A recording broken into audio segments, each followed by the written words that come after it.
चलिए चैप्टर 9 के text book के क्वेश्चन हम लोग ले रहे हैं। फर्स्ट क्वेश्चन है स्टील वायर ऑफ लेंथ। जो दे रखा है वो फटाफट लिख ले जाओ। पहले ऊपर स्टील वायर लिख लेने का, फिर हम स्टील वायर की बात कर रहे हैं। उसमें लेंथ दे रखी है 4.7 metre, area 3 × 10⁻⁻5 metre square, stretches by the same amount as the copper wire। दूसरा वायर हमें दे रखा है कॉपर, लेंथ दे रखी है, डेफिनेटली दूसरी लेंथ आ गई तो एक L1 हो जाएगा और एक L2 हो जाएगा, इजी गोइंग हमें पड़ेगा। It is 3.5 metre. एरिया हमें दे रखा है, ये A1 कर दो, इधर वाला A2, 4 × 10⁻⁻5 metre square. Under a given load क्या वर्ड दिया है, stretches by the same. Stretches मतलब यहाँ पर डेल्टा एल की वैल्यू और यहाँ पर डेल्टा एल की वैल्यू दोनों की सेम है। अब क्या ढूंढना है, तो what is the ratio of Young modulus of steel to that of copper. y of steel is equal to, y का फॉर्मूला स्ट्रेस अपॉन स्ट्रेन, तो stress upon strain, stress is force upon area, strain is delta L by, ठीक। ऐसे ही किसका लेंगे, y of copper, यहाँ पर भी stress upon strain, stress is force upon और strain is delta L upon L, बराबर पता चलेगा।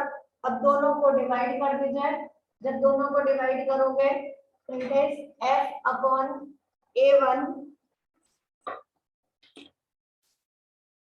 Into L1 upon delta L multiplied by, बोलो, A2 into delta L upon F into L2। F cut हो गया, डेल्टा L कट हो गया, it is A2 upon A1 multiplied by L1 upon L2। Value put up करिए,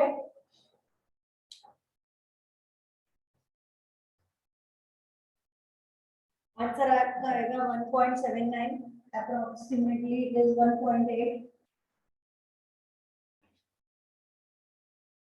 next question में हमें एक graph दे रखा है, ग्राफ ध्यान से देखिए।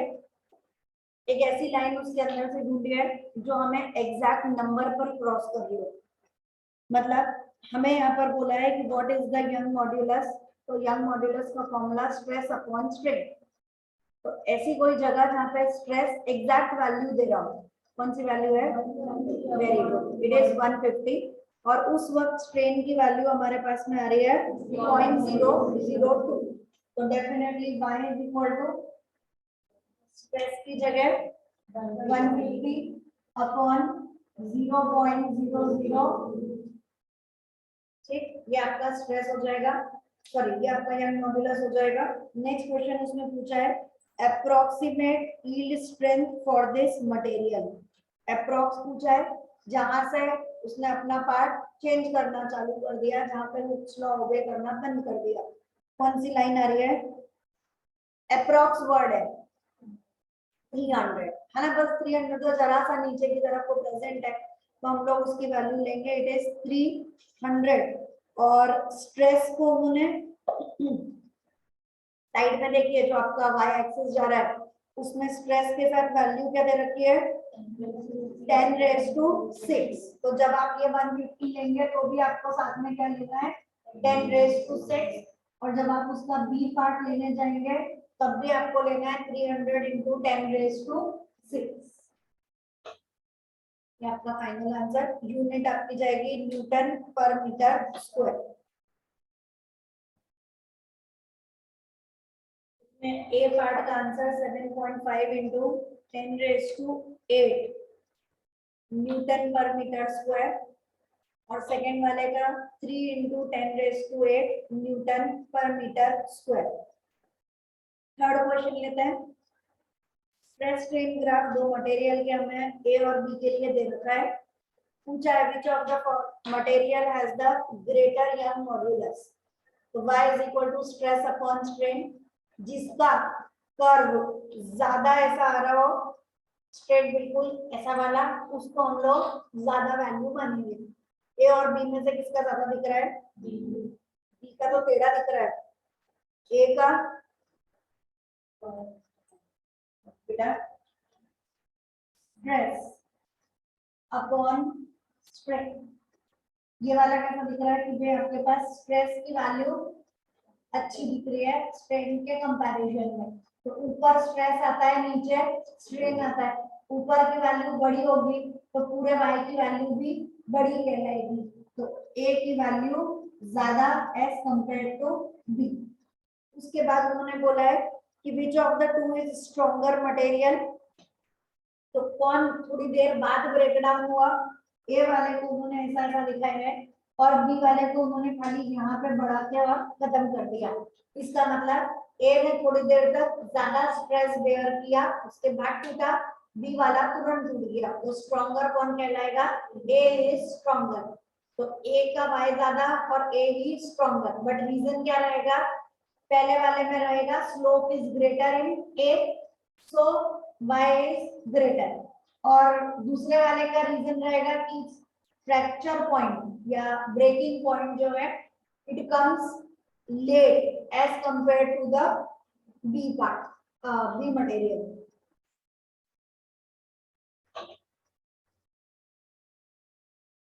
Next question number 4, read the statement true और false. Young modulus of rubber is greater than that of the steel. ये मोस्ट इंपॉर्टेंट, इसलिए कि हम लोग क्या लिखते हैं कि बोले रबर जो है वो ज्यादा इलास्टिक है और स्टील तो हमारी नजरों में इलास्टिक है ही नहीं है। तो बोलेगा स्टील इज इलास्टिक, नहीं ना। यहाँ पर इलास्टिसिटी नहीं पूछी, क्या पूछा है? Young modulus, stress upon strain. ये चीज बेटा आपको कल भी बताई थी मैंने कि it is related to the ductility of the substance. खाली इसको हमेशा खींचने से रिलेट मत करो, कितना स्ट्रेस हम दे रहे हैं और उसमें कितने लेंथ में चेंज आ रहा है। स्ट्रेस और स्ट्रेन, कितना फोर्स हमने एक यूनिट एरिया पे अप्लाई किया और उसके कारण उसकी लेंथ में कितना चेंज आया, इसे हम लोग नाम देते हैं यंग मॉड्यूलस। और अपने दिमाग में क्या रहता है कि बोले इलास्टिसिटी से रिलेटेड है, इसलिए rubber is more elastic than steel और हम आंसर लिख देते हैं ट्रू, जबकि इसका आंसर है इट इज फॉल्स। लिखिए, because for the given stress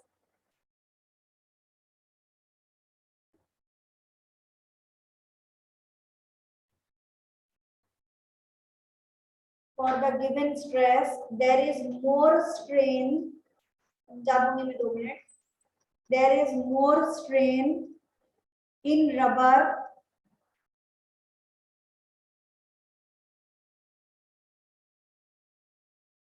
full stop, modulus of elasticity is inversely proportional to strain।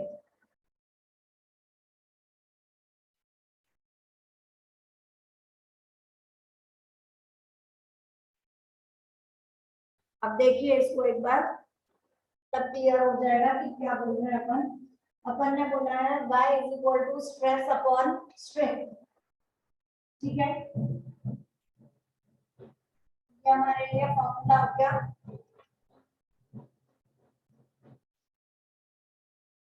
y is equal to stress upon strain.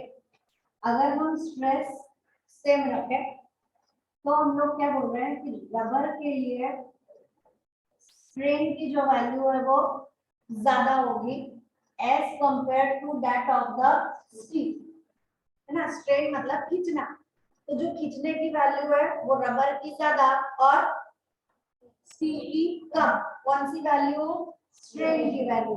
और y और स्ट्रेन एक दूसरे के कैसे हैं? Inversely proportional. तो जिसका स्ट्रेन ज्यादा उसका यंग मॉड्यूलस कम। अब स्टील का स्ट्रेन कैसा है? रबर के कंपैरिजन में कम है, तो यंग मॉड्यूलस इसका कैसा होगा? ज्यादा। तो हम लोगों ने यही लिखा है कि strain Young modulus is greater for steel and less for rubber. ठीक है, चलिए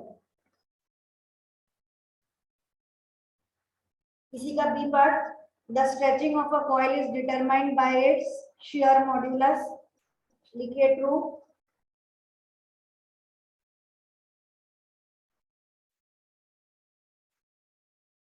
next question number 5, two wires of diameter, दोनों का डायमीटर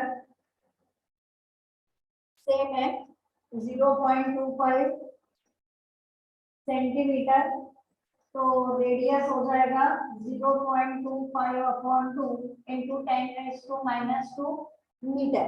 एक कहानी खत्म। One made of steel and other made of brass. Diagram है आपके पास?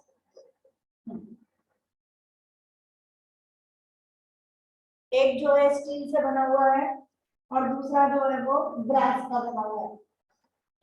आगे बोला है are loaded as shown in the figure, ये वाला पार्ट हमारा स्टील, ये वाला पार्ट हमारा brass. The unloaded length of steel wire is 1.5 metre.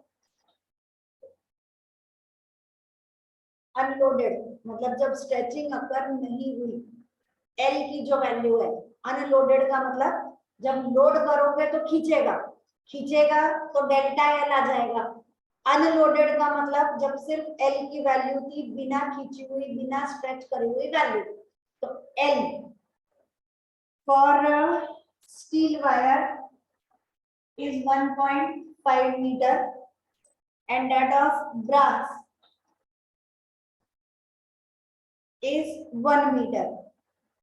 Compute the elongation of steel and the brass wire.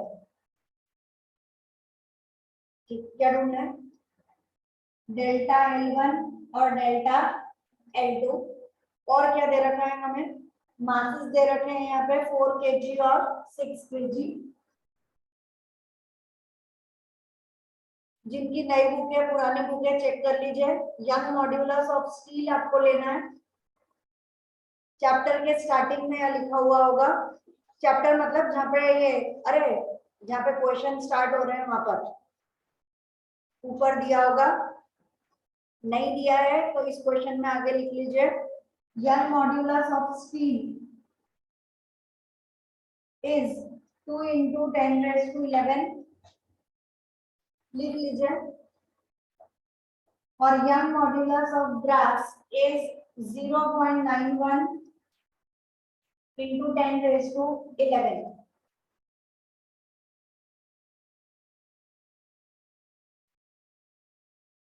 अब बोर्ड पे ये बेटा वो लोग देंगे, नहीं दे रहे हैं तो आप खड़े होकर पूछ लीजिए कि भाई इसकी वैल्यू हमें क्या लेनी है, कोई इशू नहीं है। फॉर्मूला बोलता है y = stress upon strain.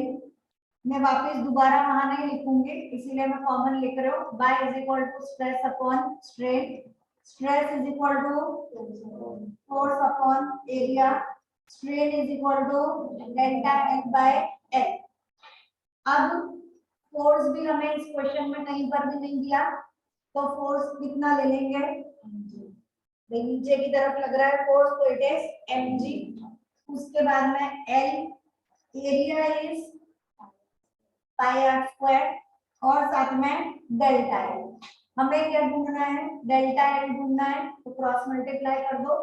Delta L = mgl upon πr²y।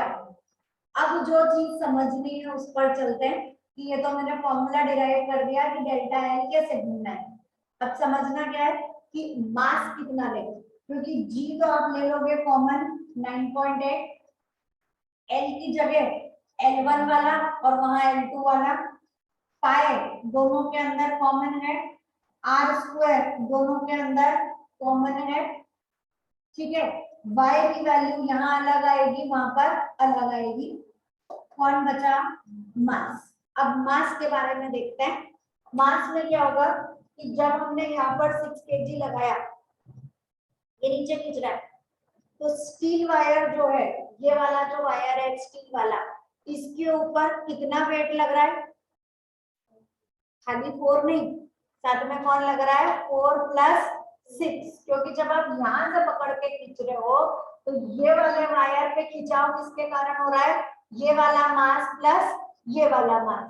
और ये छोड़ दो, ब्रास वाले के ऊपर कितना लग रहा है? यहाँ से खींचा। क्वेश्चन समझ में आ रहा है? ये जो वायर है, ये वायर का बना हुआ है? स्टील का। और ये वाला वायर जो है, ये बना हुआ है ब्रास। ठीक, तो कितना खींच रहा है? तो जब आप यहाँ से फोर्स की बात करो, फोर्स हम लगाए ना लगाए, 6 kg आपने टांगा ही है, टांगते ही उसके अंदर फोर्स लगेगा, और इसीलिए हमने फोर्स कौन सा लिया है? mg। हम एक्सटर्नली नहीं लगा रहे, मास पे टंगने से ड्यू टू ग्रेविटी वो खींच रहा है। तो जब ब्रास वायर की बारी आई तो खिंचाव किसके कारण हो रहा है? 6 kg वाले के कारण। लेकिन जब स्टील वायर की बारी आई तो खिंचाव किसके कारण हो रहा है? दोनों मासेस यानी 6 + 4 10 के कारण। तो जब स्टील वाला लोगे तो मास विल बी 10, और जब ब्रास वाला लोगे तो मास विल बी। ओके, अब चालू करो।